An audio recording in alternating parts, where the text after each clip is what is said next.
de ce soir, le loup voulait être un super-héros.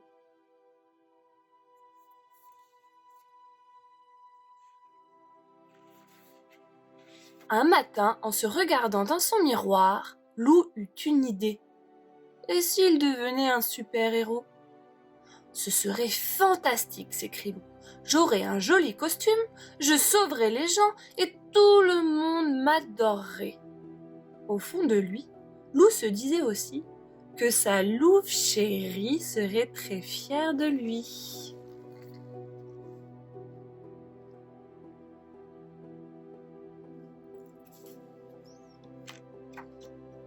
Pour devenir un super-héros, il faut un super nom. Comment vais-je pouvoir m'appeler ? Spider-Lou ? Ah non, je déteste les araignées. Bat-Lou ? J'aime pas trop les chauves-souris. Super-Lou ? Trop banal. Je sais. Moi, je serai Extra-Fabulou. Pour devenir un super-héros, il faut un super costume. Lou alla frapper chez Demoiselle Yeti.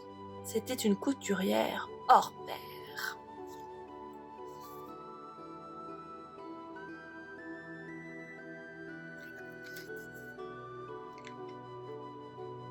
Bonjour Titi, le salaud à Lou. Peux-tu me fabriquer un costume de super-héros ? S'il te plaît. Toi, un super-héros ? Le taquina Demoiselle Yeti. Et quels sont tes super-pouvoirs ? Lou réfléchit un moment, puis il répondit : je ferai tellement rire les méchants qu'ils ne pourront plus te battre. Et je les vaincrai facilement. Demoiselle Yeti rigola si fort que la maison manqua de s'écrouler. Un peu inquiet, Lou se dit qu'il devait apprendre à contrôler son super-pouvoir pour ne mettre personne en danger.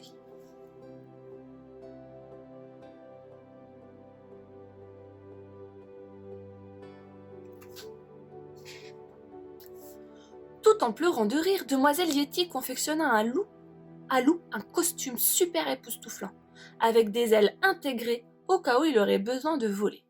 Avec toi, on ne sait jamais, dit-elle. Avec son masque et sa cape assortie, Lou était vraiment super beau.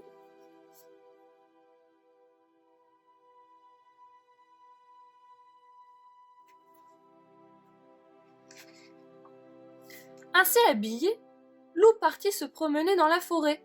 Il avait hâte de voir l'effet qu'il ferait. Passé le premier virage, il se trouva nez à nez avec Gros Louis. « Salut Lou !» fit son ami. « C'est carnaval aujourd'hui ?» « Vous faites erreur, monsieur, répondit Lou d'une voix grave. Je m'appelle Super Extra Fabulou et je suis un super héros.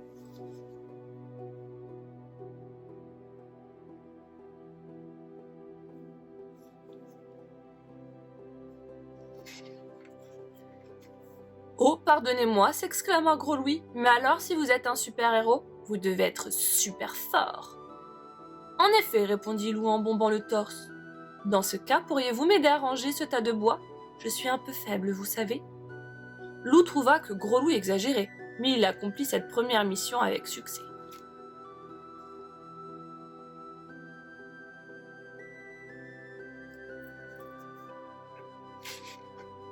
Pour être un super-héros, il faut quelqu'un à sauver. Sur son chemin, Lou aida 2 escargots à traverser, et il rendit à ses parents un oisillon tombé du nid. Tout ceci est bien gentil, se dit Lou, mais il est temps de trouver une mission digne de moi. C'est à cet instant précis qu'il entendit des cris.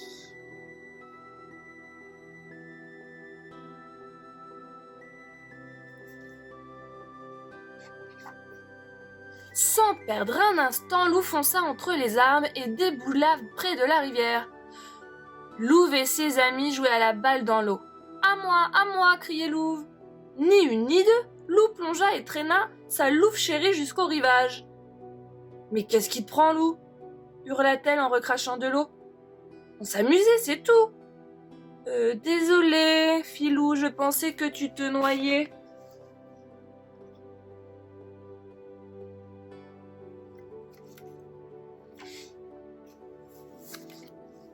Mortifié, Lou s'éclipsa rapidement. Ce n'était pas comme cela que Lou allait être épaté. Il devait se rattraper et faire un coup d'éclat. Oui, mais quoi. Levant les yeux vers le ciel, Lou aperçut alors Joshua. Le pauvre, il était coincé tout en haut d'un arbre. « Tiens bon, Joshua, j'arrive !» lui cria Lou.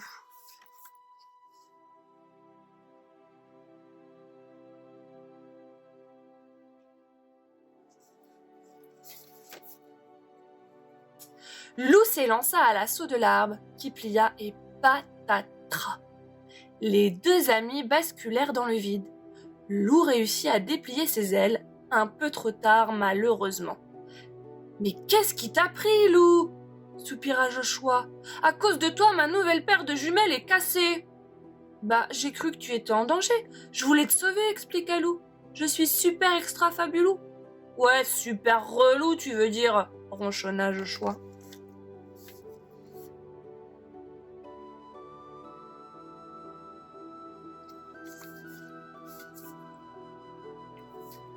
Museau bas, Lou se traîna jusqu'à la rivière. Il en avait assez de jouer les super-héros. C'était un vrai fiasco. Près de l'eau, la barque de Gros Louis se balançait doucement. Lou se glissa à l'intérieur et il s'endormit aussitôt.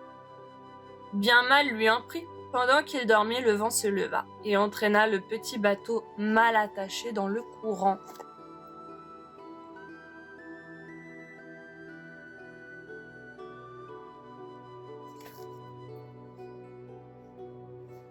Lou fut réveillé en sursaut. Prise de folie, la barque tournoyait dans tous les sens. Ouh là là, il était dans un sacré pétrin cette fois. Sur la rive, ses amis paniqués l'appelaient. Misère, il n'a pas de rame, se désola Louve. Et il y a une chute d'eau juste après ce bouquet d'arbres. Il va se noyer, il faut l'aider. Comment ? Fit Valentin. Il est trop loin. Mais déjà Louve s'était élancé.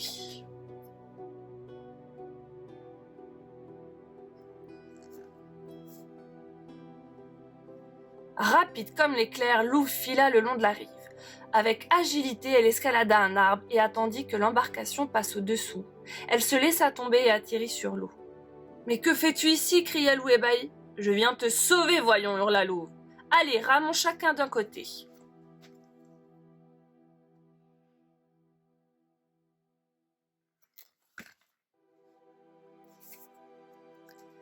De toute la force de leurs pattes, les deux loups se mirent à ramer, et peu à peu, la barque se rapprocha de la rive. Quand ils furent assez près, Valentin se précipita pour les aider à accoster. Ouf, ils étaient sains et saufs.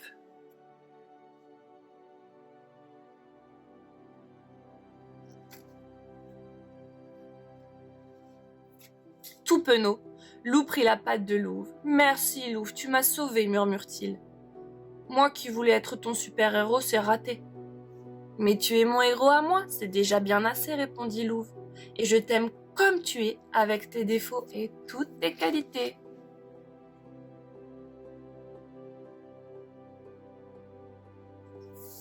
Maintenant, l'histoire est terminée. Je te souhaite une belle nuit et tu peux rêver, toi, à la création d'un petit masque de super-héros ou même un déguisement que tu feras demain quand tu te réveilleras. Bonne nuit!